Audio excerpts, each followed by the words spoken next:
Voici Ingrid de Suède, future reine du Danemark. La princesse Ingrid est née en 1910.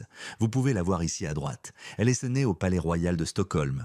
Elle était le troisième enfant et la seule fille de Gustave Adolphe, prince héritier de Suède, et de sa première épouse, la princesse Marguerite de Connaught. Sa mère était une petite fille de la reine Victoria, fille du prince Arthur, duc de Connaught. La photo a peut-être été prise par sa mère, car on la voit ici avec le petit frère d'Ingrid, et voilà l'appareil photo. À 10 ans, une tragédie frappa sa famille. Sa mère mourut d'une septicémie au 8e mois de sa 6e grossesse. Perdre sa mère si jeune fut une profonde tragédie pour la jeune princesse, et son enfance fut bouleversée à jamais. 3 ans plus tard, son père se remaria, cette fois avec Lady Louise Mountbatten, mais on raconte qu'Ingrid désapprouva ce mariage. Néanmoins, la vie devait continuer pour la jeune princesse. Elle avait étudié l'histoire, les sciences politiques et les langues étrangères. Elle était également une excellente cavalière et aimait skier, jouer au tennis, danser et patiner sur glace.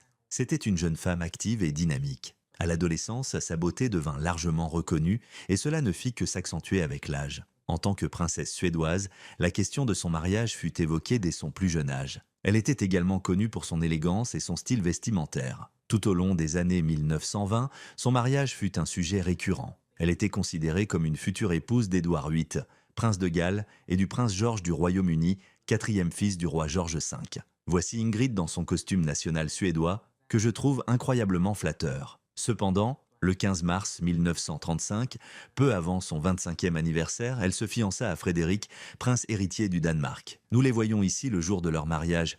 Ils se sont mariés en mai 1935 à la cathédrale de Stockholm et, comme vous pouvez l'imaginer, ce fut le mariage de l'année. Comme vous pouvez le constater, elle était absolument magnifique. Devenue princesse héritière du Danemark, elle quitta la Suède pour son nouveau pays. Quelques années plus tard, l'Europe entra en guerre et le Danemark fut occupé par les Allemands. Mais Ingrid refusa de se laisser intimider et manifesta de nombreuses protestations silencieuses. L'un de ses actes de défi fut d'afficher les drapeaux du Danemark, de la Suède et du Royaume-Uni à la fenêtre de la crèche royale du palais d'Amalienborg, la résidence royale de Copenhague. Visible de tous, c'était un symbole clair de résistance.